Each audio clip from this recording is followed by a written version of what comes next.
Amen. Que Dieu soit loué. Voilà, on est dessus même puisque on avait déjà parlé de ça, mes parents et moi, que vraiment on doit vraiment prier pour elle. Parce qu'il y avait vraiment des forces des ténèbres qui contrôlaient sa vie. Voilà, c'est ça, non? Voilà, on avait dit ça. Voilà. Voilà, donc c'est une confirmation. Amen. Voilà, donc vraiment, que Dieu soit loué. Voilà, on priera après pour elle. Amen. Voilà, que le nom de Dieu soit béni. Amen. Donc, nous allons continuer. Amen. Nous allons chanter au moins un cantique d'adoration et puis passer au message du jour. Alléluia. Adorons Jésus, adorons Jésus, oh, adorons Jésus, alléluia, alléluia, adorons Jésus, adorons Jésus, oh, adorons Jésus, alléluia, alléluia, Massia Zambé, Massia Zambé.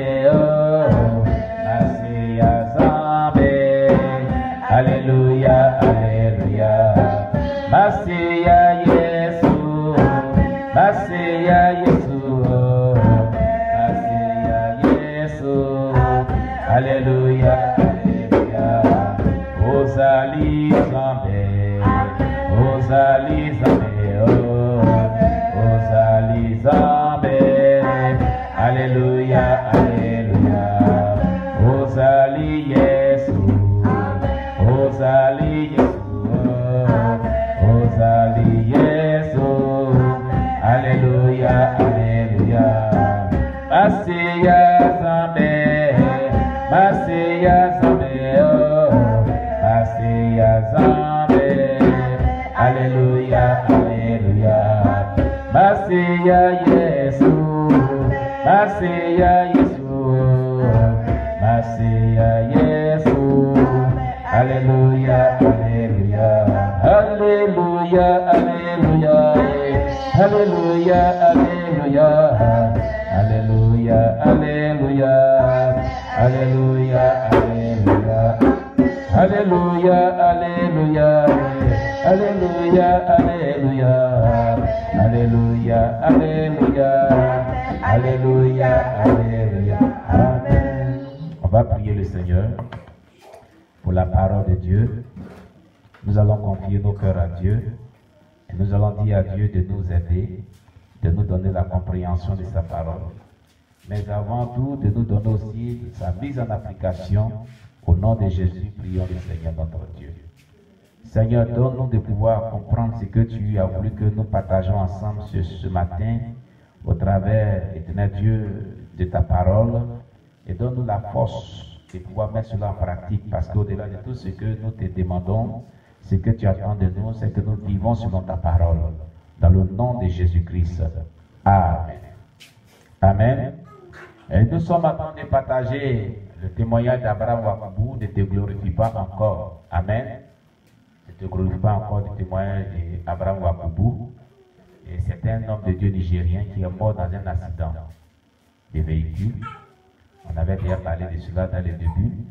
Et on est arrivé à une étape où il a parlé vraiment de beaucoup de choses qui sont très merveilleuses. Amen. En temps normal aujourd'hui, on devait voir la suite de notre thème, la générosité. Amen. Mais le Seigneur m'a vraiment instruit que nous devons vraiment, il a mis à mon cœur de voir la suite de ce témoignage. Voilà, qui est vraiment édifiant et qui fait vraiment du bien. Quand il décrit ce que nous attendons au ciel, voilà, ce qu'on doit voir au ciel, c'est vraiment merveilleux. Amen. Alors, à la page 27 de son témoignage, toujours dans le chapitre, je crois, 4 ou 3. Voilà. Dans le chapitre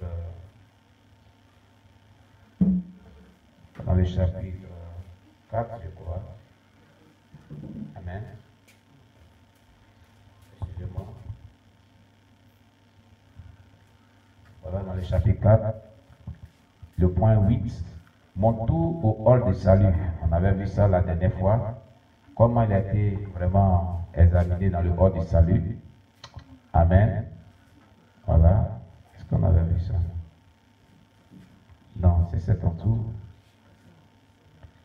Dans le hall du salut, il est dit que quand tu meurs sur le chemin étroit, il y a vraiment des différentes salles de réexamination de ta vie. Amen. Et donc, il est arrivé à son tour où on devait réexaminer sa vie pour voir s'il était apte pour rentrer au ciel. Amen. Voilà. Et donc, c'est à ce niveau qu'on avait parlé la dernière fois. Voilà. On avait partagé ensemble la dernière fois.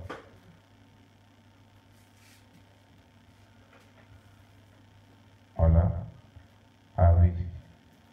On est arrivé au verset. Oh, il dit au verset. Et on est tellement habitué au verset quand on prêche.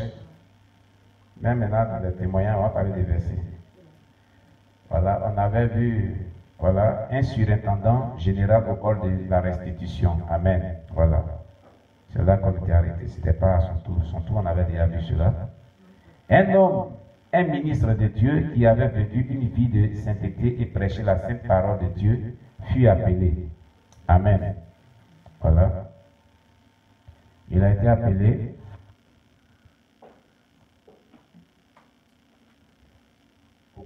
pour qu'il passe vraiment au jugement. Alléluia. Quand on parle d'un ministre de Dieu, un surintendant général, c'est-à-dire un homme de Dieu, un pasteur établi sur l'église. Alléluia. C'est-à-dire un pasteur principal, soit fondateur d'une grande église qui était décédé, et il est arrivé au hall du salut, et c'était son tour où on devait réexaminer sa vie. Amen. Et il y a un ange. L'ange là vient. Je rappelle un peu. Il te regarde, ses yeux sont comme le feu. Ça te regarde à partir de la tête jusqu'à tes pieds. Et quand l'ange te regarde de ta tête avec ses yeux qui braquent ses yeux comme un phare et il finit, l'ange braque ses yeux comme ça, il y a un écran géant. Tout ce qu'il a pris de toi là, ça passe comme un fil, ta vie. Ta vie est comme ça. Et toi, tu regardes maintenant tout ce qui s'est passé depuis l'âge de la conscience jusqu'à ce que tu meurs. Amen. Un scanner qui ne laisse rien. Tu apprends tout. Alors, lorsqu'il a appris qu'il ne pourrait plus continuer le voyage, il demanda, le surintendant général, on lui a dit, tu ne vas plus continuer le voyage.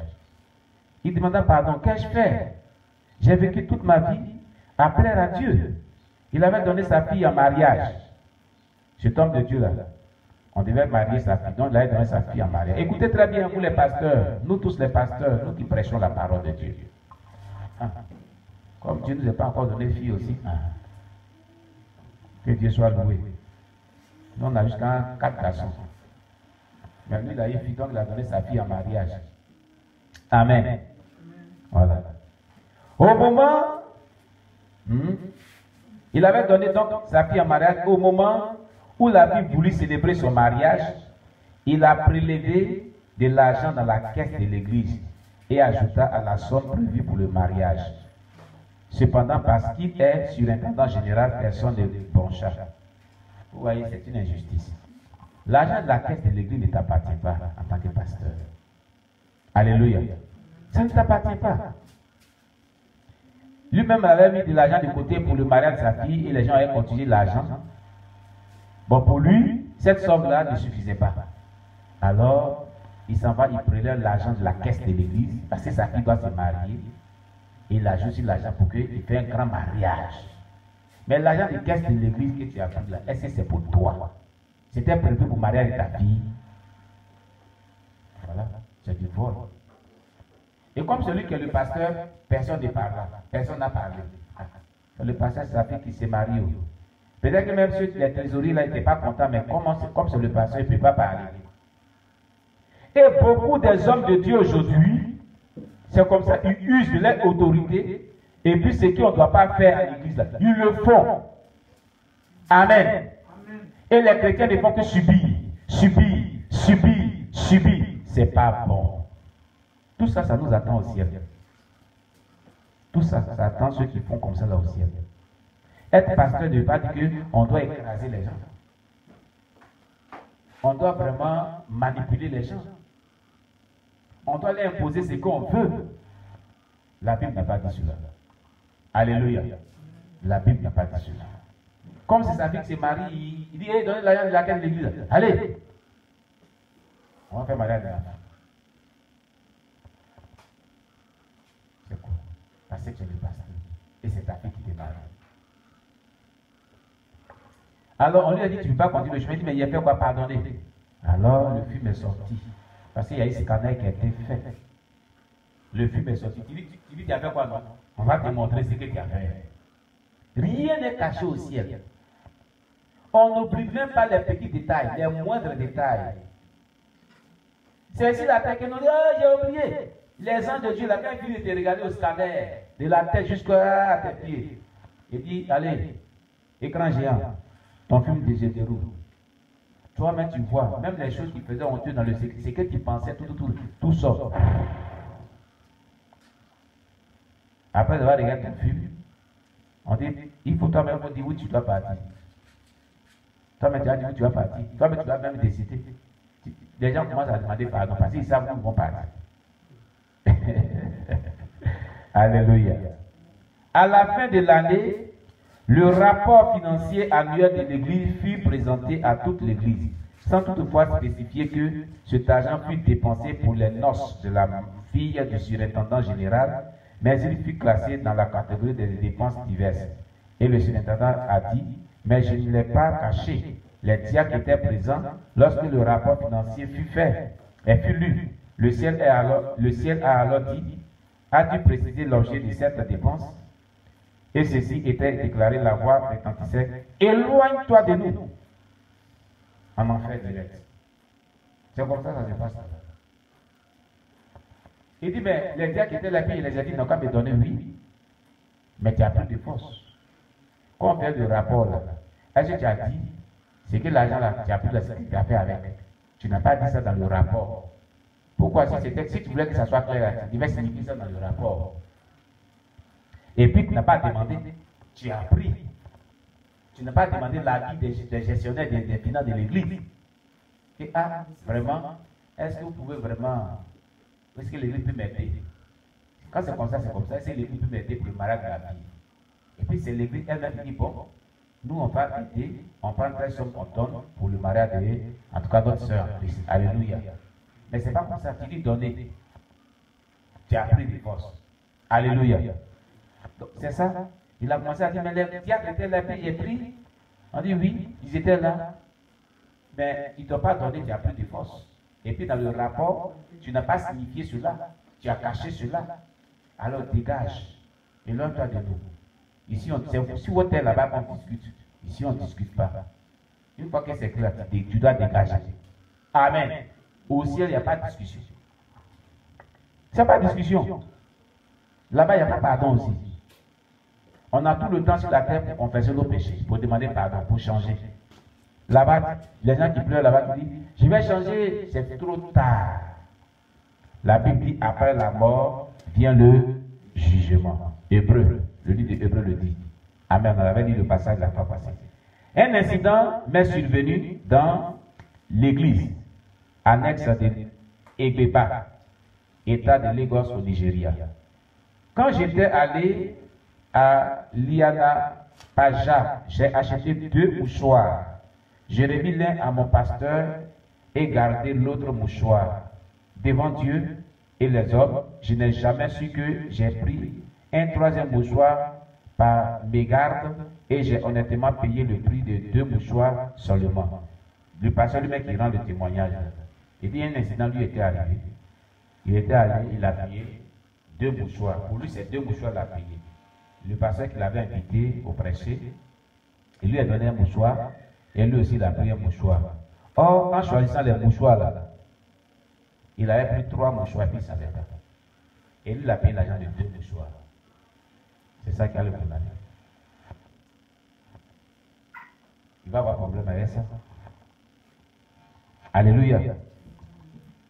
Je vous ai dit un jour aussi que on dit voleur, voleur. Et nous sommes voleurs.